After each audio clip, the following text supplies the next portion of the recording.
नमस्कार, देवदर्शन किचन मध्ये आज आपण अगदी झटपट होणारे असे 8 नैवेद्यासाठी लागणारे लाडूची रेसिपी पाहूया।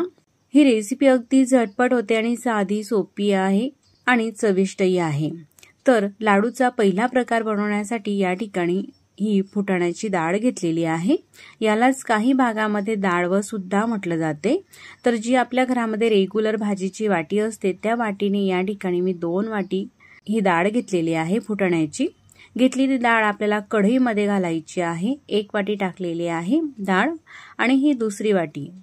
त्यानंतर गॅस चालू करायचा आहे। गॅसची फ्लेम कमी ते मीडियम ठेवायची आहे आणि परतून ही डाळ भाजून घ्यायची आहे।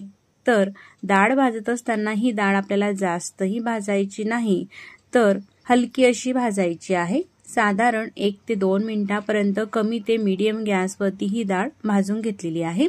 जास्त सुद्धा या डाळीचा रंग आपल्याला बदलू द्यायचा नाही। भाजून झालेली डाळ ताटामध्ये काढून ही आपल्याला थंड होण्यासाठी ठेवायची आहे। डाळ ही पूर्णपणे गार होत आहे तोपर्यंत मिक्सरच्या भांड्यामध्ये ज्या वाटीने आपण 2 वाटी डाळ घेतलेली आहे ना, त्याच वाटीने 1 वाटी साखर मिक्सरच्या भांड्यामध्ये टाकून ही साखर आपल्याला दळून घ्यायची आहे। तुमच्याकडे जर का रेडीमेड दळलेली साखर असेल त्या साखरेचा सुद्धा तुम्ही वापर करू शकतात। साखर दळताना अशी फाईन बारीकच आपल्याला ही दळायची आहे। त्यानंतर एक बाउल घ्यायचा आहे आणि एखादी अशा पद्धतीची चाळण घ्यायची आहे आणि ही साखर दळलेली चाळून घ्यायची आहे, म्हणजे अख्खे साखरेचे कण राहायला नको। साखर ही चाळून झालेली आहे। त्यानंतर डाळ जी आहे ती सुद्धा गार झालेली आहे आणि पूर्णपणे थंड झाल्यानंतरच ही डाळ मिक्सरच्या भांड्यामध्ये टाकायची आहे आणि डाळ सुद्धा मिक्सरला लावून ही दळून घ्यायची आहे। एकदम फाईन असं बारीक पीठ करायचं आहे। अजिबात जाडसर ही डाळ आपल्याला दळायची नाही। तर आता हे डाळीचं केलेलं पीठ सुद्धा चाळून घ्यायचं आहे। ज्या बाउलमध्ये आपण साखर चाळून घेतलेली आहे त्या चाळणीमध्ये ही दळून घेतलेली डाळीचं जे पीठ आहे ते टाकायचं आहे आणि चाळून घ्यायचं आहे, जेणेकरून काही जाडसर कणे वगैरे डाळीचे राहिले असतील ते निघतात या प्रकारे। त्यानंतर दळलेली साखर आणि हे डाळीचं पीठ मिक्स करून घ्यायचं आहे। या ठिकाणी आपण 2 वाटी डाळ घेतली, 1 वाटी साखर घेतली आणि 1 वाटी तूप घ्यायचं आहे। त्यानंतर हे तूप आपल्याला गरम करून घ्यायचं आहे, म्हणून कढईमध्ये टाकायचं आहे किंवा तडका पॅन मध्ये सुद्धा तुम्ही टाकून गरम करून घेऊ शकतात। अशा प्रकारे तूप खूप असं कडकडीत सुद्धा आपल्याला तापवायचं नाही, तर असं हे गरम झालेलं आहे। तर तुम्ही पाहू शकतात या ठिकाणी तुपाचा धूर वगैरे निघालेला नाही, तर तूप असं गरम झालेलं आहे, जास्तही खूप तापवायचं नाही। त्यानंतर हे जे तूप आहे पिठावरती टाकायचं आहे। एकदम सुद्धा टाकायचं नाही, तर असं थोडं थोडं करत टाकायचं आहे। तूप हे गरम आहे, हाताने मिक्स केलं तर चटका लागू शकतो, म्हणून उलटण्याने किंवा चमचचा वापर करून मिक्स करून घ्यायचं आहे। मिश्रण हे कोरडं वाटत आहे अजून, म्हणून पुन्हा थोडं तूप टाकते, पुन्हा मिक्स करून घेते। तर हे जे लाडू आहे बनवायला अतिशय सोपे आहे आणि फक्त 5 ते 7 मिनिटांमध्येच आपण हे लाडू बनवून घेऊ शकतो। चवीला सुद्धा अप्रतिम लागतात आणि बनवायला सुद्धा सोपे आहे। शिवाय भरपूर दिवस टिकतात। यामध्ये आपण दूध, पाणी वगैरे कशाचाही वापर केलेला नाही, पूर्णपणे हे मिक्स करून घेतलेलं आहे। तुम्ही पाहू शकतात अशा पद्धतीने हे ओलसर झालेलं आहे। जर का यदा कदाचित तुमचं हे जे मिश्रण पातळसर वाटलं तुम्हाला, तूप जर का जास्त घातलं गेलं, तर पीठ पुन्हा थोडं बारीक करायचं डाळव्याचं आणि त्यामध्ये मिक्स करून तुम्ही हे लाडू वळून घेऊ शकतात, किंवा ड्राय वाटत असेल तर त्यामध्ये आणखी तूप टाकून घेऊ शकतात। अशा पद्धतीचं अगदी परफेक्ट हे मिश्रण झाल्यानंतर लाडू हे वळून घ्यायचे आहे।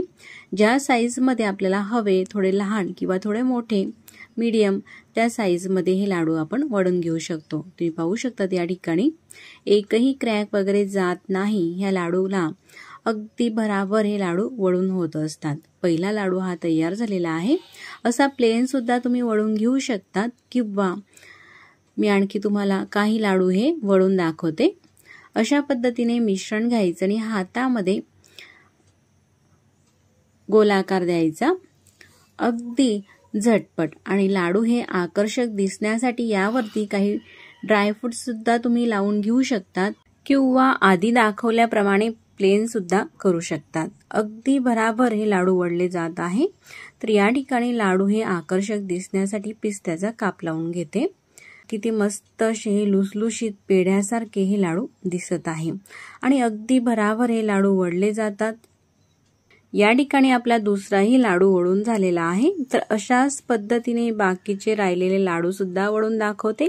त्यानंतर हे लाडू बनवण्यासाठी आपल्याला किती तुपाचा वापर करायचा आहे किंवा किती तूप हे लागलेलं आहे तेही मी तुम्हाला दाखवते। तर 2 वाटी डाळ मध्ये साधारण हे 8 लाडू झालेले आहे, असे मोठ्या साईजचे तुम्ही पाहू शकतात। अगदी जिभेवर ठेवताच विरघळणारे एकदम लुसलुशीत खवा, मिल्क पावडर किंवा पाक न करता किंवा पीठ सुद्धा न भाजता अगदी झटपट हे लाडू आपल्याला बनवता येतात आणि चवीला सुद्धा अप्रतिम लागतात। शिवाय जास्त दिवस सुद्धा हे लाडू टिकतात, अजिबात खराब होत नाही। तुम्ही महिनाभरासाठी जरी ठेवले तरी हे लाडू अजिबात खराब होत नाही, कारण यामध्ये आपण दूध किंवा पाण्याचा वापर केलेला नाही। लाडू मी तुम्हाला तोडून दाखवते, अगदी पेढ्यासारखा असल्यामुळे तशाच पद्धतीचा हा लाडू दिसत आहे। तर गणपती बाप्पाच्या नैवेद्यासाठी तुम्ही अशा पद्धतीचे लाडू नक्कीच करून पहा, घरातील सगळ्यांनाच आवडतील आणि साधी सोपी ही रेसिपी आहे। तर लाडू बनवण्याची रेसिपी आवडल्यास तर आपल्या देवदर्शन किचन चॅनलला लाईक, शेअर आणि सबस्क्राईब करायला विसरू नका। तर 1 वाटी आपण तूप घेतलेलं होतं, 1 वाटी तुपातलं एवढं तूप हे शिल्लक आहे, म्हणजे साधारण 2 वाटी डाळीसाठी पाऊण वाटी तूप आपल्याला हे लागत असतं। मग असा आपण रेसिपीचा झटपट होणारा दुसरा प्रकार पाहूया। 1 कप मुगाची डाळ घेतलेली मुगाची डाळ चाळणीमध्ये घालायची आहे। त्यानंतर या डाळीमध्ये पाणी टाकायचं आहे आणि स्वच्छ ही डाळ धुवून घ्यायची आहे, जेणेकरून डाळ टिकवण्यासाठी काही पावडर वगैरे लावलेली असते ती संपूर्ण आपल्याला काढून घ्यायची आहे। जास्त वेळ ही डाळ पाण्यामध्ये राहू द्यायची नाही, तर लगेचच यावरती पाणी टाकून अशी काढून घ्यायची आहे पाण्याच्या आतून। संपूर्ण पाणी हे निथळलेलं आहे। त्यानंतर एखादी कापड घ्यायचं आहे। तर मी या ठिकाणी किचन नॅपकिन घेतला आणि त्यावरती ही धुतलेली मुगाची डाळ टाकायची आहे आणि पसरून घ्यायची आहे। पंख्याच्या हवेमध्ये 5 ते 10 मिनिटांसाठी ही डाळ आपल्याला अशा प्रकारे पसरून घ्यायची आहे। 10 मिनिटांनंतर अशी ही डाळ थोडीशी कोरडी झालेली आहे, यातलं पाणी सुटलेलं आहे।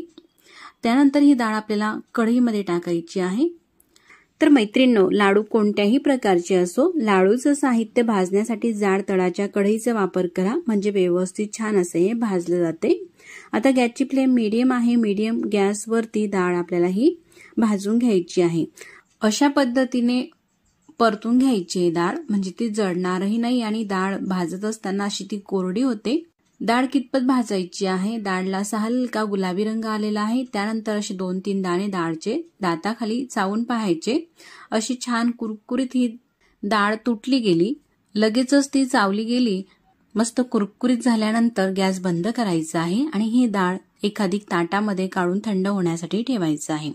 पूर्ण गार झाल्यानंतरच मिक्सरच्या भांड्यामध्ये टाकायची आहे ही डाळ आणि दळून घ्यायची आहे। दळत असताना मात्र एकदम फाईन असं बारीक पीठच करायचं आहे डाळचं, असं जाडसर वगैरे राहू द्यायचं नाही। आता डाळ ही दळून झालेली आहे। जसं गव्हाचं पीठ वगैरे असतं ना, त्यानुसार ही डाळ आपल्याला दळून घ्यायची आहे। जर का तुम्ही घेतलेल्या मिक्सरच्या भांड्यामध्ये जाडसर राहत असेल तर बारीक चाळणीने ती डाळ चाळून घ्या, म्हणजे छान बारीक असं हे पीठ होईल। तर पीठ हे बाउलमध्ये काढून घेते किंवा मिक्सरच्या भांड्यामध्ये सुद्धा तुम्ही राहू देऊ शकतात। त्यानंतर गॅसवरती कढईमध्ये तूप टाकायचं आहे। 1 कप डाळ होती म्हणून अर्धा कप आपल्याला तूप टाकायचं आहे। आता तूप आपल्याला खूप असं कडकडीतही तापून घ्यायचं नाही, तर असं थोडंसं पीठ टाकून पाहायचं, लगेच ते पीठ थोडंसं वर आलं का अगदी परफेक्ट तापलं गेलेलं आहे। गॅसची फ्लेम कमीच ठेवायची आणि कमी गॅस असतानाच तुपामध्ये पीठ टाकलेलं आहे, त्यानंतर परतून घ्यायचं आहे। तर जास्त वेळासाठी सुद्धा आपल्याला हे पीठ भाजून घ्यायचं नाही, 2 ते 3 मिनिटांसाठी कमी गॅसवरती भाजून घ्यायचं आहे किंवा तुपामध्ये फक्त हे मिक्स जरी करून घेतलं तरी काही हरकत नाही, कारण आपण डाळ ही आधीच छान अशी भाजून घेतलेली होती। हे पीठ भाजत असतानाच यामध्ये आवश्यकतेप्रमाणे काजूचे काप टाकते, साधारण पाव वाटी। काजूचे बारीक बारीक तुकडे करून घेतलेले आहे। तुम्ही तुमच्या आवडीनुसार कोणत्याही ड्रायफ्रूटचे तुकडे टाकू शकता। जर का तुमच्याकडे वयस्कर मंडळी असतील तर ह्या काजूचं मिक्सरमध्ये बारीक पीठ करून घ्या, मग टाका, म्हणजे त्यांच्याने व्यवस्थित खाल्ले जातील। किंवा लहान मुलं असतील 1 ते 1.5 वर्षापर्यंतचे तरी सुद्धा तुम्ही पीठ टाकू शकता किंवा स्किप सुद्धा करू शकता। ड्रायफ्रूट नाही घातले या ठिकाणी तर काही हरकत नाही, फक्त मुंगाच्या डाळीचे सुद्धा तुम्ही हे लाडू करून घेऊ शकतात। अशा प्रकारे तुपामध्ये हे पीठ मिक्स करून ड्रायफ्रूट घातल्यानंतर साधारण 1 ते 2 मिनिटांसाठी गॅसची फ्लेम अगदी कमी ठेवलेली आहे। कमी गॅसवरती परतून घ्यायचं आहे। असं हे परतून घेतल्यानंतर आता या ठिकाणी अर्धी वाटी म्हणजेच अर्धा कप साय घेतलेली आहे। अगदी फ्रेश साय आहे ही।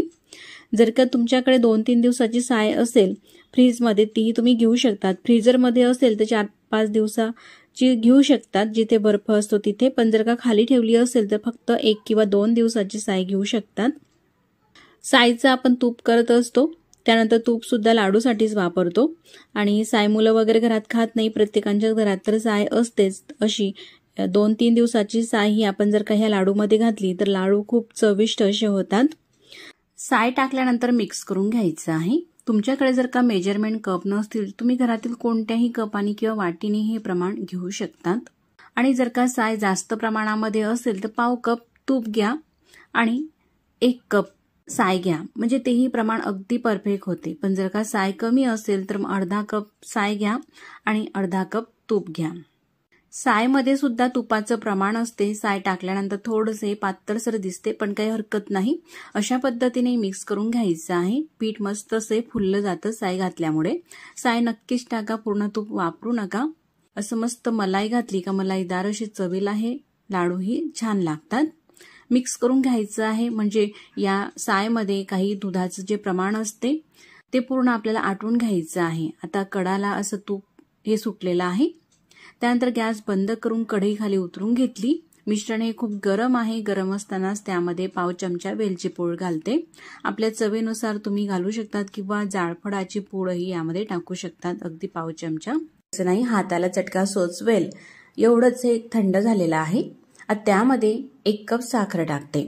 तर पिठी साखर घेतलेली आहे। मिक्सरच्या भांड्यामध्ये साखर टाकून ती दळून घ्यायची आणि त्या पिठी साखरचा वापर करायचा आहे। 1 कप मुगाची डाळ होती म्हणून 1 कप मी साखर घालते। तुम्ही तुमच्या चवीनुसार साखरेचं प्रमाण थोडं कमी अधिक सुद्धा करू शकतात। मात्र गरम मिश्रणामध्ये साखर टाकायची नाही, गार झाल्यानंतरच मिक्स करून घ्या। चमच्यापेक्षा हाताने हे मिश्रण व्यवस्थित छान असं मिक्स होते म्हणून हाताने पूर्णपणे एकजीव करून घेतलेली आहे साखर मिश्रणामध्ये। आता ह्या मिश्रणाचे लाडू आपण वळून घेऊया। तुम्ही पाहू शकता आपल्याला ज्या साईजचा लाडू हवाय, थोडा लहान किंवा मोठा, त्या साईजनुसार लाडूचं मिश्रण घ्यायचं आहे आणि लाडू हे वळून घेऊ। आता लाडू आकर्षक दिसण्यासाठी यावरती थोडे पिस्त्याचे काप मी करून घेतलेले आहे। असा 1 काप लावून घेते। तुम्ही कोणत्याही ड्रायफ्रूटचे काप लावू शकतात किंवा स्किप सुद्धा करू शकतात। एका हाताने सुद्धा अगदी भराभर हे लाडू वळले जातात। या ठिकाणी आपला पहिला हा लाडू झालेला आहे मस्त। अशाच प्रकारे दुसरेही लाडू आता करून घेऊ सगळ्या मिश्रणाचे। तुम्ही पाहू शकतात कुठेही क्रॅक जात नाही लाडूला, काही नाही, आणि मिश्रण सुद्धा कडकही होत नाही। अगदी मऊसूत हे मिश्रण आहे। त्यापासूनच तोंडात ठेवताच विरघळणारे असे मऊसूत अतिशय सोपे हे लाडू आपण आज पाहिलेले आहे। अशाच पद्धतीने लहान किंवा मोठ्या तुमच्या आवडीच्या साईजमध्ये हे लाडू तुम्ही वळून घेऊ शकतात।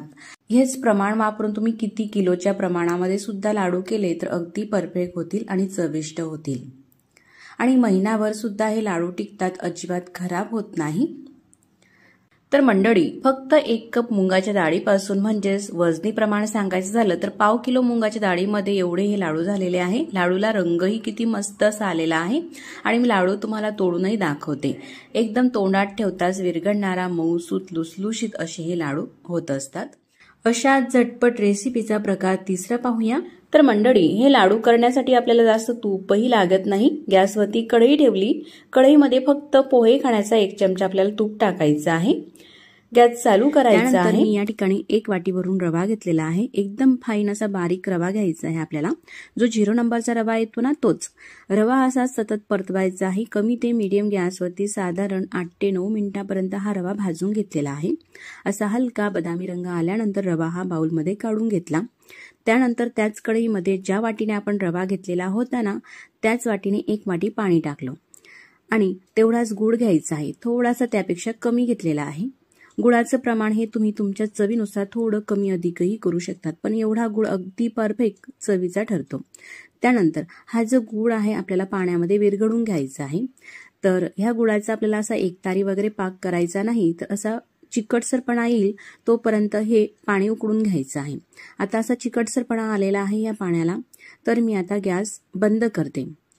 यापेक्षा जास्त घट्टसर हा पाक आपल्याला होऊ द्यायचा नाही। गॅस बंद केल्यानंतर गुळामध्ये काही प्रमाणामध्ये कचरा तर असतो, म्हणून अशी चाळण घ्यायची आहे आणि त्या चाळणीमध्ये हे जे गुळाचं पाणी आहे ते पाणी रव्यामध्ये आपल्याला टाकून घ्यायचं आहे। पाणी टाकताना मात्र हे गुळाचं गरमच टाकायचं आहे। तुम्ही पाहू शकता जो काही कचरा होता तो ह्या पद्धतीने अडकलेला आहे। आता हे गुळाचं पाणी या रव्याच्या मिश्रणामध्ये मिक्स करून घेऊ। तर आता यावरती झाकण ठेवायचं आहे आणि साधारण 5 ते 6 तासासाठी हा रवा आपल्याला अशाच पद्धतीने मुरत ठेवायचा आहे।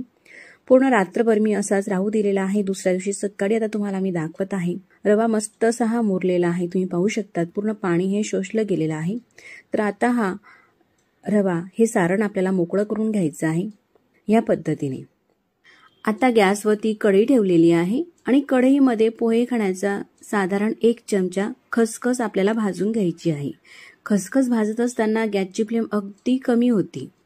आपण रवा भाजताना सुद्धा गॅसची फ्लेम अगदी कमी ठेवलेली होती। कमी फ्लेमवरतीच 8 ते 9 मिनिटं रवा सुद्धा भाजून घेतलेला आहे। त्याच पद्धतीने खसखस सुद्धा भाजून घ्यायची आहे। भाजलेली खसखस काढून घेतलेली आहे। त्यानंतर खोबरं भाजून घ्यायचं। गॅस कमी ठेवला का अगदी खरपूस हे साहित्य भाजलं जातं। साधारण 1.5 ते 2 मिनिटं पर्यंत हा खोबऱ्याचा खीस सुद्धा आपण भाजून घेतलेला आहे। जास्त आपल्याला हा तांबूस करायचा नाही, तर असा हलका थोडासा बदामी रंग आला याला का काढून घ्यायचा आहे। त्यानंतर या वाटीमध्ये मी काही ड्रायफ्रूट घेतलेले आहे। त्यामध्ये थोडे बदाम, थोडे काजूचे काप आणि थोड्याशा चारोळ्या असं हे भाजून घेऊ साधारण अर्ध्या मिनिटापर्यंत। सर्व साहित्य आपण अगदी कमी गॅसवरतीच भाजून घेतलेलं आहे। अर्ध्या मिनिटं भाजून घेतल्यानंतर ड्रायफ्रूट सुद्धा काढून घ्यायचे आहे। या पद्धतीने जास्त हे आपल्याला जाळायचं सुद्धा नाही। त्यानंतर ह्या रव्याच्या मिश्रणामध्ये टाकायचं आहे। तर ही भाजून घेतलेली खसखस टाकायची आहे। त्यानंतर हे ड्रायफ्रूट आपण भाजून घेतलेले आहे। तुम्ही तुमच्या आवडीप्रमाणे कमी जास्तही करू शकतात। त्यानंतर ही थोडीशी वेलची पूड घालायची आहे। थोडीशी यामध्ये साखर टाकून बारीक करून घेतली। त्यानंतर हे भाजलेलं खोबरं, खसखस, वेलची पूड, ड्रायफ्रूट आणि भाजलेलं खोबरं एवढं आपल्याला साहित्य यामध्ये टाकायचं आहे आणि हे संपूर्ण मिक्स करून घ्यायचं आहे। या प्रकारे असं हाताने मिक्स केलं ना चमच्यापेक्षा तर व्यवस्थित असं मस्त हे मिक्स होतं। तुम्ही पाहू शकतात एकदम मोकळं मोकळं खुसखुशीत असं हे आपलं सारण झालेलं आहे। तर यापासून आपण लाडूही वळून घेऊ शकतात किंवा करंजाही करू शकतात किंवा मोदकही करू शकतात। असं हे मस्त महिनाभरासाठी जरी ठेवलं आपण तरी सुद्धा हे टिकते।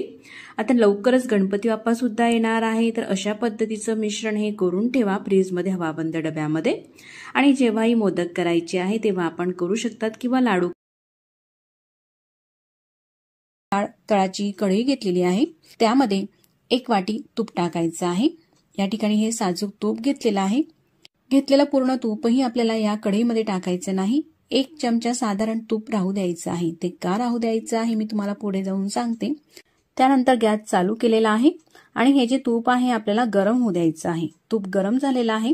रवा घेताना आपल्याला असा बारीकच रवा घ्यायचा आहे।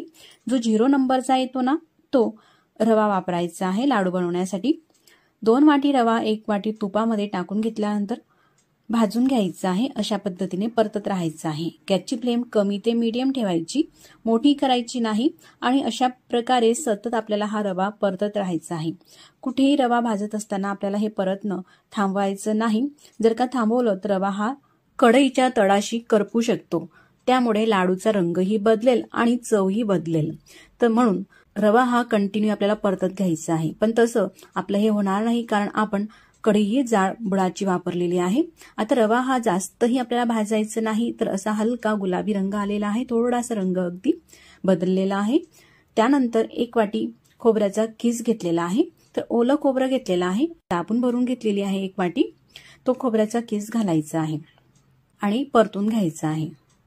रवा सुद्धा आपण कमी ते मीडियम गॅसवरती 4 ते 5 मिनिटांपर्यंत परतून घेतला। त्यानंतर खोबऱ्याचा किस टाकायचा आहे। हा ओला खोबऱ्याचा किस आहे म्हणून पूर्णपणे कोरडा होईपर्यंत आपल्याला परतत राहायचं आहे। 6 ते 7 मिनिटांसाठी परतत राहायचं आहे। अशा पद्धतीने तुम्ही पाहू शकता ह्याच्या मिश्रणाला असा बदामी रंग आलेला आहे, म्हणजे खोबरं जे आहे आणि रवा दोघं असं छान भाजून झालेलं आहे। असं उलटण्यावरती टाकून दाखवते मी तुम्हाला, अगदी मोकळं हे पडत आहे म्हणून पूर्णपणे हे कोरडं झालेलं आहे। मगच गॅस बंद करायचा आहे आणि हे मिश्रण ताटामध्ये काढून घ्यायचं आहे, म्हणजे पटकन थंड होईल। आता कढईमध्ये 1.5 वाटी साखर टाकायची आहे। 1 वाटी टाकलेली आहे आणि ही अर्धी वाटी। तर 1.5 वाटी साखर का घ्यायची, तर आपण या ठिकाणी 2 वाटी रवा घेतला आणि 1 वाटी खोबऱ्याचा किस घेतला, हे प्रमाण झालं 3 वाटी आणि 3 वाटीच्या निम्मे 1.5 वाटी साखर। त्यानंतर 1.5 वाटी साखरसाठी साधारण 1/3 वाटी म्हणजेच पाऊण वाटी पाणी घालायचं आहे। जर का पाऊण वाटी नाही टाकायचं असलं तर म्हणजेच साखर बुडेल इतपत पाणी टाकायचं आहे। साखर मिक्स करून घ्यायची आहे पूर्णपणे पाण्यामध्ये, त्यानंतरच मग गॅस चालू करायचा आहे आणि अशी ढवळून घ्यायची आहे। साखर 2 ते 3 मिनिटांमध्ये लगेच पाण्यामध्ये विरघळते आणि अशी उकळी आली का आपल्याला चेक करायचं आहे। अशा पद्धतीने एकतारी पाक करायचा आहे। तर एखादी प्लेट घ्यायची, अगदी थोडासा पाक त्यामध्ये घ्यायचा आणि बोटावरती तुम्ही पाहू शकतात अशा पद्धतीने चिटकून पाहायचं। या ठिकाणी तुम्ही बारीक निरीक्षण करू शकतात, असा हा पाक बोटांना चिटकून असं ताणून पाहिलं तर असं एक प्रकारे तार तुटत आहे।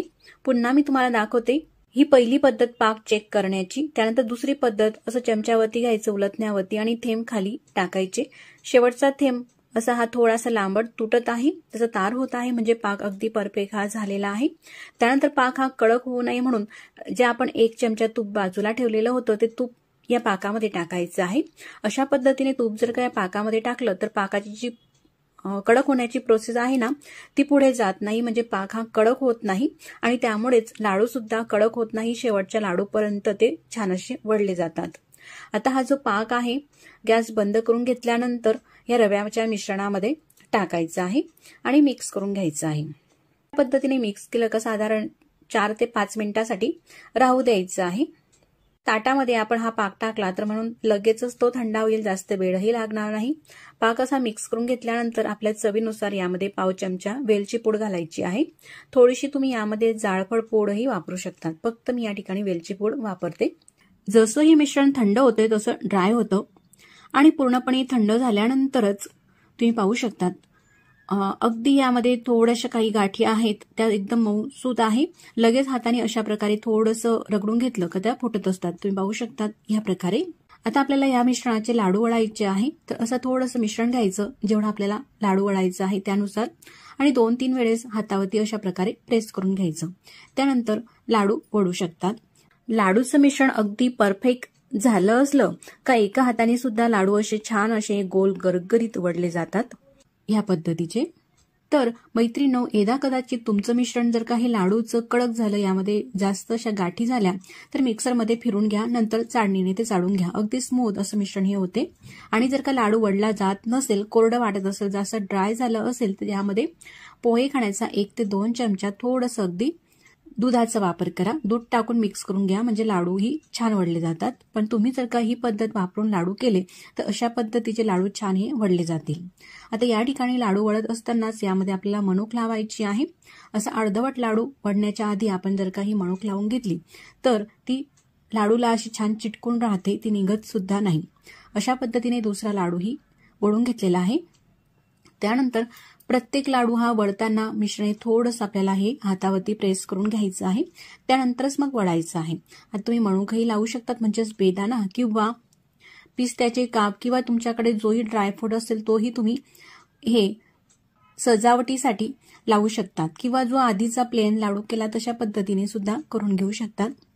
अशा प्रकारे एका हातानेही तुम्ही हे लाडू वळून घेऊ शकतात किंवा दोघं हाताने सुद्धा अशा पद्धतीने अगदी भराभर हे लाडू वळले जातात। कितीही तुम्ही किलोच्या प्रमाणात मध्ये जरी हे लाडू बनवले तरी अगदी अचूक प्रमाणामध्ये हे लाडू बनतात आणि अगदी पटापट हे वळले जातात। अशा प्रकारे हे तिघं लाडू झालेले आहे, प्लेन, बेदाना लावलेला आणि पिस्ता लावलेला। यापैकी तुम्ही कोणत्याही प्रकारचे लाडू करू शकता।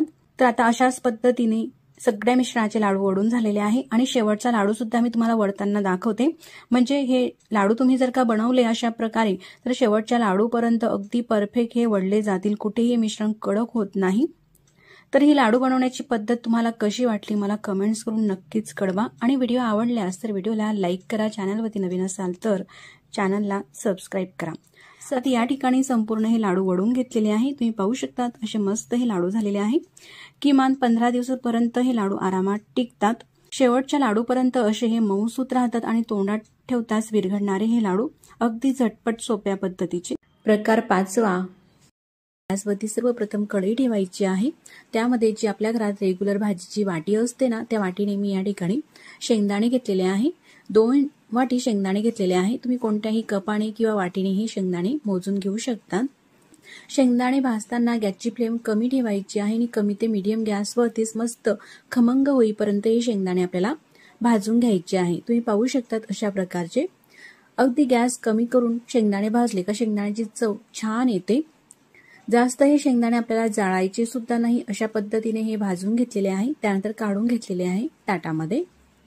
त्याच कढईमध्ये त्याच वाटीने 1 वाटी मखाणे भाजून घ्यायचे आहे। मखाणे सुद्धा भाजत असताना गॅस अगदी कमीच ठेवायचा आहे आणि कमी गॅसवरती असे खमंग कुरकुरीत होईपर्यंत हे मखाणे आपल्याला भाजून घ्यायचे आहे। मखाण्यांमध्ये भरपूर प्रमाणामध्ये कॅल्शियम असते, त्यासाठी मखाणे नक्कीच घ्या। आता मखाणे भाजून झालेले आहे, कसे ओळखायचे तर असा एखादी मखाना घ्यायचा आणि फोडून पाहायचा हाताने, असं लगेचच त्याचा चुरा झाला म्हणजे अगदी परफेक्ट हे भाजून झालेले आहे। त्यानंतर काढून घ्यायचे आहे। तुम्ही पाहू शकता त्या ठिकाणी कोणतंही साहित्य जास्त आपल्याला जाळायचं नाही। त्यानंतर या प्लेटमध्ये मी काही ड्रायफ्रूट घेतलेले आहे, तर थोडे बदाम आणि थोडे काजू घेतलेले आहे, म्हणजे साधारण पाव वाटी बदाम आणि पाव वाटी काजू घेतलेले आहे। काजू बदाम सुद्धा भाजून घ्यायचे आहे। तर या ठिकाणी मंडळी तुम्हाला जर का काजू घ्यायचे नसेल तर तुम्ही फक्त बदाम घ्या, किंवा काजू बदाम दोघं घ्यायचे नसेल तर दोघं स्किप सुद्धा करू शकतात। तरी सुद्धा अतिशय छान हे लाडू आपण बनवू शकतो काजू बदाम न घेता। किंवा आणखी काही ड्रायफ्रूट तुम्हाला एक्स्ट्राचे यामध्ये घालायचे असतील जसं पिस्ता, अक्रोड वगैरे इतर काही, ते आणखी तुम्ही ड्रायफ्रूट घेऊ शकतात। मात्र भाजताना अगदी गॅसची फ्लेम कमी करूनच भाजून घ्यायची आहे। तुम्ही पाहू शकता असे थोडे भाजून झालेले आहे। त्यानंतर काढून घेते प्लेटमध्ये। आता हे चारही साहित्य भाजून घेतलेले आहे। तुम्ही पाहू शकता कोणतेही साहित्य आपल्याला जास्त जाळायचं नाही, नाहीतर लाडू हे कडवट होतात। अशा पद्धतीने भाजून घेतलेले आहे। शेंगदाण्याची सालही अगदी लगेच निघत आहे, पण मला साली सकट हे लाडू करायचे आहे, कारण सालीमध्ये सुद्धा भरपूर प्रमाणामध्ये विटॅमिन्स असतात, म्हणून साली सकट हे लाडू मी करते। आता पूर्ण हे साहित्य थंड झाल्यानंतर मिक्सरचं भांडं घ्यायचं आहे। तर या ठिकाणी मोठ्या भांड्याचा वापर करते। मोठ्या मिक्सरच्या भांड्यामध्ये घेतलेले सगळे हे ड्रायफ्रूट, शेंगदाणे आणि मखाणे टाकायचे आहे। त्यानंतर वरतून या ठिकाणी पेंड खजूर घेतलेले आहे। ज्या वाटीने आपण शेंगदाणे घेतलेले आहे त्याच वाटीने 1.5 वाटी पेंड खजूर मी वापरते। पाहिजे नसेल तर तुम्ही या ठिकाणी गूळ बारीक करून तो गोड सुद्धा वापरू शकतात। तुमच्या चवीनुसार थोडा कमी अधिक तुम्ही वापरू शकतात। थोडेसे गोड हे लाडू छान लागतात म्हणून 1.5 वाटी मी पेंड खजूर घेतले आणि मिक्सरला असं हे बारीक फिरून घेतलं। यामध्ये आपल्याला तूप वगैरे काही घालायची गरज नाही। बारीक केलेलं हे मिश्रण ताटामध्ये काढून घेते आणि वरतून अर्धा चमचा ही खसखस भाजून घेतलेली आहे ती टाकायची आहे आणि त्यानंतर संपूर्ण हे मिक्स करून घ्यायचं आहे। या प्रकारे तुम्ही पाहू शकता पेंड खजूर हे ओलसर असतात, त्यामुळे यामध्ये तूप किंवा तेल काही आपल्याला घालायची गरज पडत नाही, तरी सुद्धा असं छान असं हे ओलसर सारखं हे मिश्रण होतं। पेंड खजूर जर का नाही वापरायचे असतील तुम्हाला, तुम्ही या ठिकाणी गुळाचा वापर करा। गुळ थोडासा हा जास्त वापरला आणि मऊ लुसलुशीत हा असं थोडासा ओलसर गुळ वापरला असे लाडू हे छान बांधले जातात। आता ह्या मिश्रणाचे आपल्या आवश्यकतेप्रमाणे थोडे लहान मीडियम असे लाडू वळून घ्यायचे आहे। तर पहिला जो लाडू आहे तो मीडियम साईजचा मी तुम्हाला वळून दाखवते। अगदी सहज हे लाडू मस्त असे वळले जातात। लाडू हा वळून झालेला आहे। लाडूला छान असा गोलाकार येण्यासाठी थोडंसं दोघं हातांवरती अशा प्रकारे फिरून घ्यायचं आहे, म्हणजे गोल गरगरीत लाडू होत असतात। किती मस्त असा हा लाडू दिसत आहे। वाटत आहे का यामध्ये आपण तूप, गूळ वापरलेलं नाही। अशाच पद्धतीने आपल्याला जसे हवे तसे लाडू वळून घ्यायचे आहे आणि आपल्याकडे जर का लहान मुलं असतील तर मोठ्या साईजचे लाडू न वळता अगदी छोटे छोटे अशा पद्धतीचे लाडूही तुम्ही वळून घेऊ शकतात. म्हणजे शाळेत जाताना मुलांना आपण अशा पद्धतीचा एक लाडू खायला देऊ शकतो. सकाळी शाळेत जायला उशीर होतो, मुलं दूध बिस्किट खात नाही आणि दररोज मुलांना दूध बिस्किट ब्रेड देणं हे हानिकारक सुद्धा आहे. त्यासाठी अशा पद्धतीचे अगदी छोटे छोटे लाडू हे आपण वळून ठेवले तर मुलांना दुधासोबत हे लाडू खायला देऊ शकतो किंवा अशीही मुलं अगदी पटकन हे लाडू खाऊन शाळेत जाऊ शकतात. तर अशा पद्धतीचे अगदी छोटे छोटे हे लाडू मी वळून घेतलेले आहे. एवढ्या मिश्रणामध्ये साधारण 20 ते 22 हे लाडू होत असतात छोट्या साईजचे. तुम्ही पाहू शकतात किती छान असे हे लाडू दिसत आहे. वाटत आहे का अगदी पटकन 10 ते 15 मिनिटांमध्ये हे लाडू आपण बनवलेले आहे आणि जास्तीचं काही साहित्य न वापरता अगदी तोंडात ठेवताच विरघळणारे हे लाडू झालेले आहे. ज्यांना दात नाही, जे वयस्कर मंडळी आहे त्यांच्यासाठी सुद्धा हे लाडू अतिशय पौष्टिक असे आहेत. मग मैत्रिणींनो, तुम्ही सुद्धा नक्कीच करून पहा आणि ही लाडू बनवण्याची रेसिपी तुम्हाला कशी वाटली मला कमेंट्स करून नक्कीच कळवा. प्रकार 6वा, तर नारळ घेतलेला आहे, नारळ फोडून घेतलेला आहे. नारळ फोडून घेतल्यानंतर गॅसवरती कढई ठेवलेली आहे, त्यामध्ये अशा पद्धतीचं स्टँड ठेवून घ्यायचं आणि 1 ते 2 ग्लास पाणी टाकून घ्यायचं आहे. गॅस सुद्धा चालू केलेला आहे. पाण्याला उकळी येऊ द्यायची आहे. पाणी तापत आहे तोपर्यंत वरून एखादी कशी छोटी चाळण असेल तुमच्याकडे तर चाळणी घ्या किंवा अशा पद्धतीची प्लेट जरी घेतली तरी चालतं. पाण्याला उकळी आलेली आहे. पाण्याला उकळी आल्यानंतर गॅस कमी करायचा आहे आणि ह्या जे नारळ फोडलेला आहे आपण हा नारळ ठेवायचा आहे. झाकण ठेवून साधारण 7 ते 8 मिनिटांसाठी राहू दिलेला आहे. गॅस अगदी कमी होता, त्यानंतर गॅस बंद करून घेतलेला आहे. फोडलेला नारळ कढईच्या आतून काढून घ्यायचा आहे आणि पूर्णपणे थंड होऊ द्यायचा आहे. पूर्ण गार झाल्यानंतरच सुरी घ्यायची आहे आणि सुरीच्या साह्याने अशा पद्धतीने ह्या करवंडीच्या आतमध्ये सुरीचं टोक टाकायचं आहे आणि असं थोडंसं फिरवून घ्यायचं आहे. तुम्ही पाहू शकतात या ठिकाणी किती लगेचच पूर्ण खोबऱ्याची वाटी ही करवंटीच्या आतमधून बाहेर आलेली आहे. अशाच पद्धतीने दुसऱ्या करवंटीच्या आतील सुद्धा खोबऱ्याची वाटीही काढून घेऊ. थोडी सुद्धा ही करवंटीला चिटकत नाही आणि अगदी सहज निघते. आता हा मागचा भाग आपल्याला काढायचा आहे, म्हणजे अगदी डेसिकेटेड मार्केटमध्ये मिळते ना तशा पद्धतीचं घरी हे बनेल. त्यासाठी पिलर घ्यायचा आहे आणि पिलरने जो ब्राऊन भाग आहे खोबऱ्याच्या वाटीचा तो काढून घ्यायचा आहे. तर हा भाग निघालेला ब्राऊन भाग सुद्धा आपल्याला वाया जाऊ द्यायचा नाही, तर चटणीसाठी किंवा मसाली भाजीसाठी वापर करू शकतात.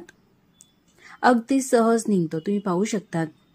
त्यानंतर ह्या वाट्या धुवून घ्यायच्या आणि अशा पांढऱ्या शुभ्र स्वच्छ मस्त होत असतात. आता या पांढऱ्या शुभ्र खोबऱ्याच्या वाटींचे खीस करण्याचे मी 3 प्रकार तुम्हाला दाखवते. पहिला प्रकार जो आहे तो खिसणी. घरात असलेली खिसणी सुद्धा घेऊ शकतात. खिसणीने अशा पद्धतीचा थोडासा जाडसर खीस होतो. त्यानंतर जर का खिसणीचा वापर करायचा नसेल तर सुरी घ्यायची आणि सुरीने असे बारीक बारीक काप हे करून घ्यायचे आहे या प्रकारे. किंवा तुम्हाला सुरीनेही व्यवस्थित जमत नसेल किंवा सुरीने अशा पद्धतीने चिरायचं नसेल तर खिसणी घ्यायची, जे आपण चिप्स वगैरे बनवतो त्या खिसणीने, आणि खिसणीने अशा पद्धतीने ही जी वाटी आहे खोबऱ्याची ती खिसून घ्यायची आहे. अगदी भराभर अगदी बारीक बारीक काप हे निघत असतात. आता संपूर्ण हे स्लाइड अशा पद्धतीचे बारीक बारीक काप आपण करून घेतलेले आहे. एवढे हे झालेले आहे एका नारळापासून. तुम्ही पाहू शकतात किती बारीक आहे. असे बारीक असले का मिक्सरच्या भांड्यामध्ये छान हे बारीक होतात. त्यानंतर मिक्सरचं भांडं घ्यायचं आहे. तर या ठिकाणी मी लहानच भांडं घेते. मिक्सरमध्ये थोडे थोडे टाकायचे आहे आणि मिक्सरला हे फिरवून घ्यायचं आहे. अगदी काही सेकंदमध्येच मस्त असं हे बारीक डेसिकेटेड कोकोनट होत असते. असं थोडंसं हलवून घ्यायचं, म्हणजे एखादी जर का आपल्याला थोडंसं वाटत असेल का जाड आहे, पुन्हा काही सेकंदसाठी मिक्सर चालू करायचं आणि तुम्ही पाहू शकतात आता हा जो डेसिकेटेड कोकोनट आहे असा छान एकसारखा झालेला आहे. यामध्ये जाडसर नाही, जसं मार्केटमधून आपण विकत आणतो ना तशा पद्धतीचा हा बारीक झालेला आहे. असा व्यवस्थित झाला का मग काढून घ्यायचा आहे ताटामध्ये आणि त्याच भांड्यामध्ये बाकीचेही काप टाकायचे आहे आणि आधी आपण जसं बारीक करून घेतलं त्याच पद्धतीने सगळं हे बारीक करून घ्यायचं आहे खोबरं. दुसरं भांडं सुद्धा असंच करून घेतलेलं आहे. आता सगळा खोबऱ्याचा खीस बारीक करून घेतल्यानंतर मी कढईमध्ये टाकला। आता ही जी कढई आहे गॅसवरती आपल्याला ठेवायची आहे। गॅसची फ्लेम कमी ते मीडियम ठेवायची आणि कमी ते मीडियम गॅसवरती अशा पद्धतीने परतत घ्यायचं आहे। मार्केटमध्ये आपण डेसिकेटेड कोकोनट घ्यायला गेलो तर खूप महाग मिळतो। नारळाच्या तुलनेने पकडलं तर जरी 3-4 पटीने महाग असतो। आपण एका नारळापासून भरपूर सारा असा हा डेसिकेटेड कोकोनट अगदी मार्केटमध्ये मिळतो तसाच किंवा त्यापेक्षाही फ्रेश अगदी ताजा घरच्या घरी बनवू शकतो अशा या पद्धतीने। बनवण्याची पद्धत अतिशय सोपी आहे। फक्त अशा पद्धतीने खीस केल्यानंतर कढईमध्ये परतत राहायचं आहे, फक्त करपू द्यायचं नाही। गॅसची फ्लेम कमी ते मीडियम ठेवली का जळत नाही, फक्त कंटिन्यू आपल्याला अशा पद्धतीने हा परतत राहायचा आहे। साधारण 4 ते 5 मिनिटांमध्येच मस्त छान असा हा कोरडा होतो। तुम्ही पाहू शकतात पांढरा शुभ्रही दिसत आहे, कुठेही जळालेला नाही वगैरे काही नाही आणि मस्त छान असा मोकळा मोकळा असा हा दिसत आहे, अजिबात ओलसर नाही। त्यानंतर मग गॅस बंद करायचा आहे आणि मग काढून घ्यायचं आहे प्लेटमध्ये। तुम्ही पाहू शकता जसं आपण मार्केटमधून डेसिकेटेड कोकोनट म्हणजे रेडीमेड खोबऱ्याचा खीस विकत आणतो तशाच पद्धतीचा घरी झालेला आहे ना, एकदम पांढरा शुभ्र आणि दिसायलाही तसाच।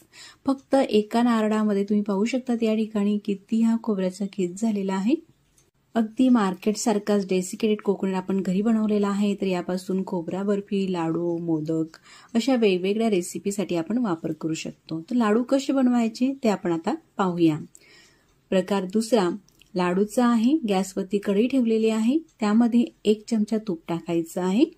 या ठिकाणी तुम्ही घरी बनवलेलं किंवा गावरान तूपही वापरू शकतात किंवा वनस्पती तुपाचाही वापर करू शकतात, म्हणजेच डालडा। तूप अगदी थोडंच वापरायचं आहे। तूप थोडंसं विरघळल्यानंतर 2 कप या ठिकाणी हा खोबऱ्याचा खीस घेते। गॅस अगदी कमी आहे, कमी ते मीडियम गॅसवरती फक्त 1 मिनिटापर्यंत हा आपल्याला परतून घ्यायचा आहे तुपामध्ये अशा प्रकारे। जास्तही लाल करायचं नाही किंवा गॅस मोठा सुद्धा ठेवायचा नाही। 2 कप या ठिकाणी खोबऱ्याचा खीस आपण घेतलेला आहे। 2 कपासाठी 1 कप साखर घेतली। तर हे जे प्रमाण आहे तुम्ही कपाने किंवा घरातील कोणत्याही वाटीने मोजून घेऊ शकतात। 2 वाटी खोबऱ्याचा खीस, 1 वाटी साखर, त्याच्या निम्मे साखर आणि त्याच्या निम्मे दूध म्हणजेच अर्धा कप दूध, एवढं साहित्य टाकायचं आहे। साखर टाकल्यानंतर लगेचच दूध टाकायचं आहे आणि मिक्स करून घ्यायचं आहे। गॅसची फ्लेम कमी ते मीडियमच आहे। अशा पद्धतीने साखर आणि हे सगळं साहित्य मिक्स करत घेतलं का साखरेचा पाक होतो, म्हणजे ह्या मिश्रणाला असा चिकटसरपणा येतो। तर किती वेळ हे मिक्स करायचं, तर असा चिकटसरपणा आल्यानंतर असा थोडासा गोळा हातामध्ये घ्यायचा आणि हातावरती असं थोडंसं गोल करून पाहायचं। अगदी छान असं हे चिकटसर वाटत आहे, थोडंसं गोल वडलं सुद्धा जात आहे। त्यानंतर गॅस बंद करायचं आणि कढई खाली उतरून घ्यायची आहे आणि लगेचच मिश्रण हे थोडं गरम असतानाच लाडू आपल्याला वळून घ्यायचे आहे। तुम्ही पाहू शकतात या ठिकाणी किती छान गोल गरगरीत असा हा लाडू झालेला आहे। पहिला अगदी मार्केटमध्ये मिळतात तशा पद्धतीचे लाडू करायचे झाले तर असा हा लाडू वळून घ्यायचा। त्यानंतर प्लेटमध्ये डेसिकेटेड कोकोनट घ्यायचा, कोरडा खोबऱ्याचा खीस आणि त्यामध्ये हा लाडू अशा पद्धतीने बुडवून घ्यायचा आणि तुम्ही पाहू शकतात मस्त असा हा पहिला लाडू झालेला आहे। तशाच पद्धतीने बाकीचे राहिलेले लाडू सुद्धा तुम्हाला हव्या त्या प्रमाणामध्ये थोडेसे लहान, मीडियम किंवा मोठे जसे तुम्हाला हवे असतील तशा पद्धतीचे हे वळून घ्यायचे आहे। किती सोपी पद्धत आहे, जास्त काही तूप वगैरेही लागत नाही आणि तुम्हाला यामध्ये ड्रायफ्रूट घालायचे असले तर बारीक चिरून ड्रायफ्रूट सुद्धा तुम्ही वापरू शकतात। अगदी भराभर हे लाडू होतात आणि खोबऱ्याचा खीस सुद्धा, डेसिकेटेड कोकोनट सुद्धा अगदी कमी खर्चामध्ये भरपूर असा आपल्याला बनवता येतो।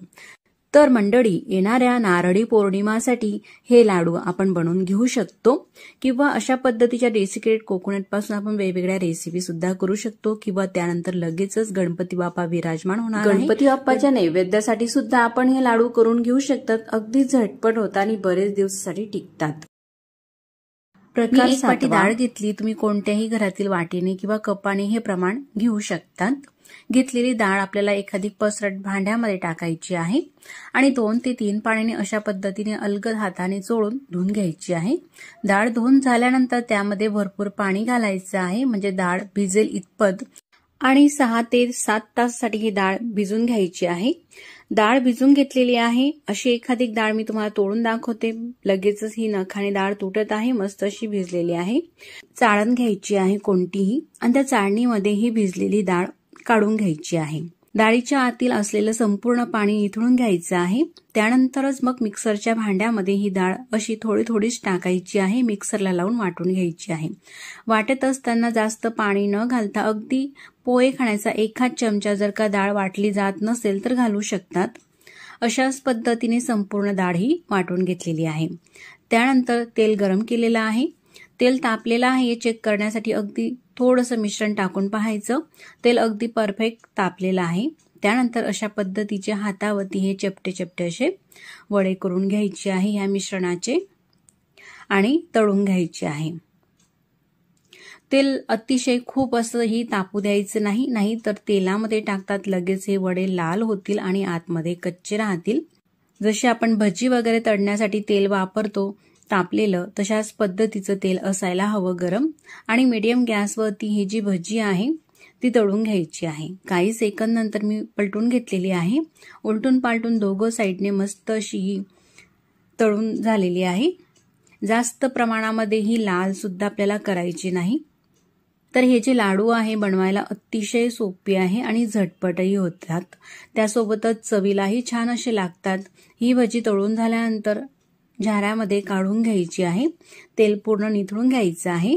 ताटामध्ये काढते। अशाच प्रकारे संपूर्ण भजी ही मिश्रणाची तळून घेतलेली आहे।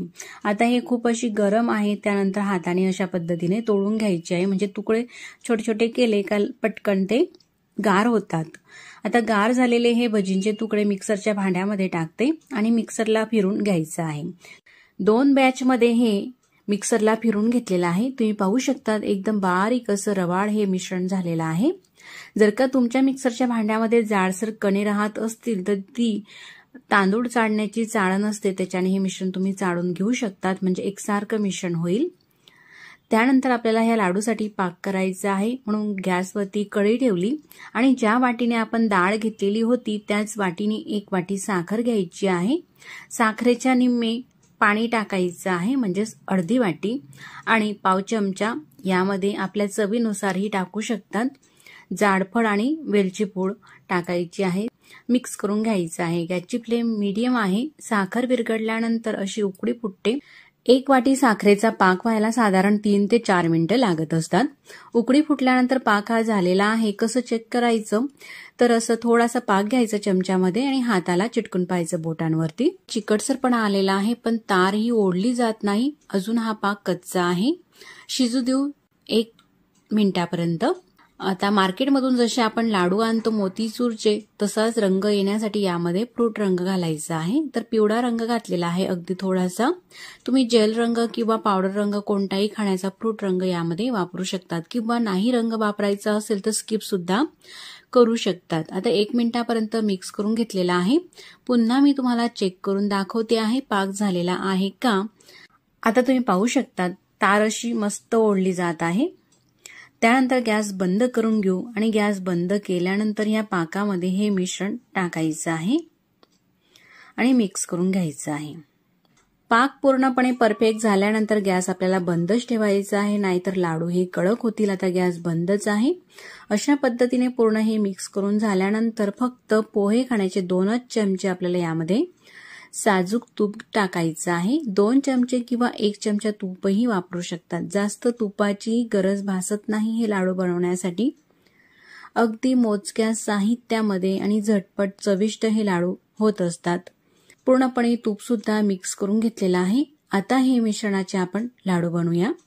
तर मंडळी, आता तुम्हाला ज्या साईजचे लाडू हवे असतील, थोडेसे लहान किंवा मोठे, त्यानुसार तुम्ही हे लाडू वळून घेऊ शकतात। अगदी भराभर हे लाडू वळत असतात, पण मिश्रण मात्र कोमट असतानाच हे लाडू आपल्याला वळून घ्यायचे आहे।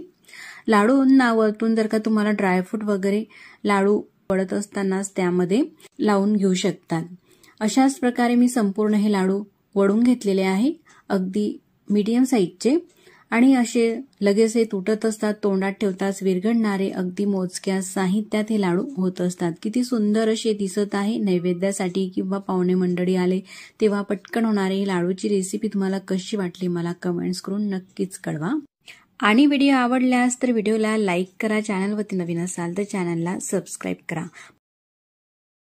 या ठिकाणी मी 2 नारळ घेतले. नारळ फोडून घेतलेले आहे आणि नारळाच्या आतमध्ये असलेलं जे खोबरं असतं ते काढून घ्यायचं आहे. खोबरं काढल्यानंतर जो काळा भाग असतो, पाठीचा भाग आपल्याला काढायचा आहे आणि त्यानंतर हे पांढरं शुभ्र जे नारळ होतं ना त्याचे बारीक बारीक काप करायचे आहे. ह्या प्रकारे आता हे तयार झालेले काप आपल्याला मिक्सरच्या भांड्यामध्ये टाकायचे आहे आणि मिक्सरला फिरवून घ्यायचं आहे. तुम्ही पाहू शकतात एकसारखा असा हा खोबऱ्याचा खीस झालेला आहे. तुम्हाला जेवढ्या प्रमाणामध्ये ही रेसिपी करायची आहे तेवढ्या प्रमाणामध्ये तुम्ही 1 किंवा 2 नारळाचा वापर करू शकतात. तुम्हाला जर का नारळ विडीवरती खवता जमत असेल तुम्ही विडीवरती सुद्धा नारळ खवून घेऊ शकतात, पण नारळ हे खवणं प्रत्येकाला जमत नाही म्हणून ही पद्धत तुम्ही वापरू शकतात. अशाच पद्धतीने संपूर्ण हा खीस केलेला आहे. किती पांढरा शुभ्र दिसत आहे तुम्ही पाहू शकतात. आता हा तयार झालेला खीस आपल्याला एखादी घरातील कोणत्याही कपाने किंवा वाटीने मोजून घ्यायचा आहे. त्यासाठी ह्या वाटीच्या मापाने असा दाबून भरते वाटीमध्ये. ह्या प्रकारे अगदी गच्च वाटी भरून घेतलेली आहे दाबून पूर्णपणे. तसा 2 वाटी हा खोबऱ्याचा खीस घेतला आणि 2 वाटी खोबऱ्याच्या खिसासाठी 1 वाटी आपल्याला साखर घ्यायची आहे. आता त्यानंतर मिक्सरचं भांडं घेतलेलं आहे आणि घेतलेली 1 वाटी साखर मिक्सरच्या भांड्यामध्ये टाकायची आहे आणि ही साखर सुद्धा दळून घ्यायची आहे.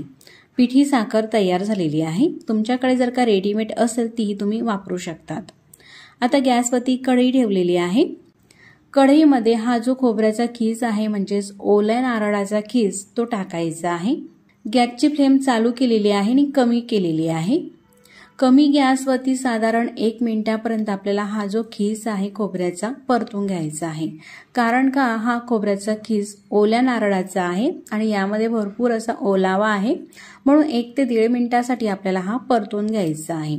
यामध्ये तुम्हाला जर का साजूक तूप टाकायचं असेल तर पोहे खाण्याचा 1 चम्मच तुम्ही तूपही टाकू शकतात किंवा तूप घालायचं नसेल तर तूप न वापरता सुद्धा ही रेसिपी नैवेद्यासाठी किंवा खाण्यासाठी करून घेऊ शकतात.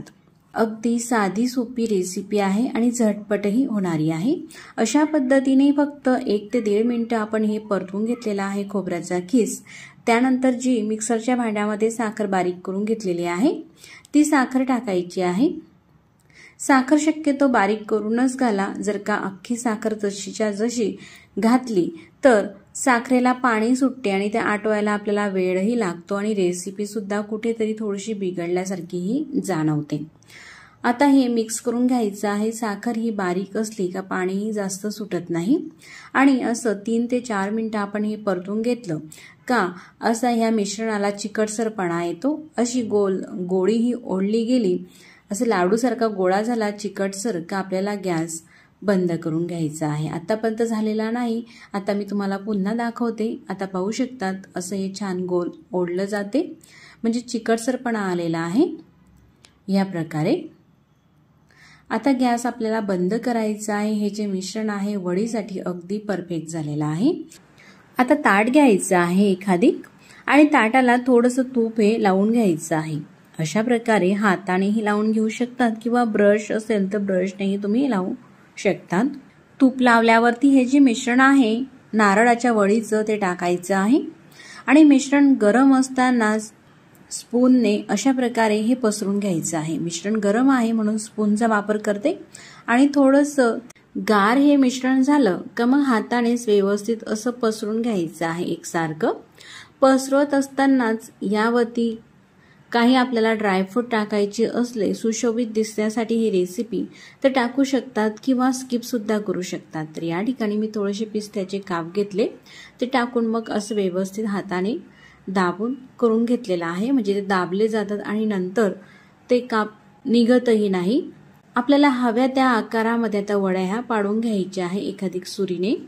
तुम्हाला हव्या त्या आकारामध्ये तुम्ही ह्या वड्या कट करून घेऊ शकता, थोड्या लहान किंवा मोठ्या साईजमध्ये. अशा मीडियम साईजमध्ये ह्या वड्या कट करून घेतल्या. त्यानंतर हे जे ताट आहे आपल्याला फ्रीजमध्ये ठेवायचं आहे. साधारण 10 ते 15 मिनिटांसाठी फ्रीजमध्ये ठेवून घेतलं. त्यानंतर वड्या ह्या आपल्याला काढून घ्यायच्या आहे. तुम्ही पाहू शकता अगदी परफेक्ट ही वडी झालेली आहे आणि अशा पद्धतीच्या ह्या दिसत असतात वड्या. वडी काढून घेतल्यानंतर हाताने थोडीशी ती व्यवस्थित आपल्याला करून घ्यायची आहे. किती मस्त ही दिसत आहे. अगदी मोजक्या साहित्यामध्ये आपण ही रेसिपी बनवून घेऊ शकतात. आता येत्या कृष्ण जन्माष्टमीला किंवा गणपती बाप्पाच्या नैवेद्यासाठी, दसरा दिवाळीमध्ये अशा सणासुदीच्या दिवसांमध्ये किंवा तरी काहीतरी गोड खावंसं वाटलं तेव्हा सुद्धा तुम्ही ही रेसिपी बनवून खाऊ शकतात. अतिशय कमी साहित्यात आणि कमी वेळामध्ये तयार होणारी ही रेसिपी आहे. चवीला अप्रतिम अशी आणि साधारण 15 ते 20 दिवस ही वडी टिकते, अजिबात खराब होत नाही. मग मंडळी, ही रेसिपी तुम्ही नक्कीच करून पहा आणि रेसिपी आवडल्यास तर रेसिपीला लाईक करा. चॅनलवरती नवीन असाल तर चॅनलला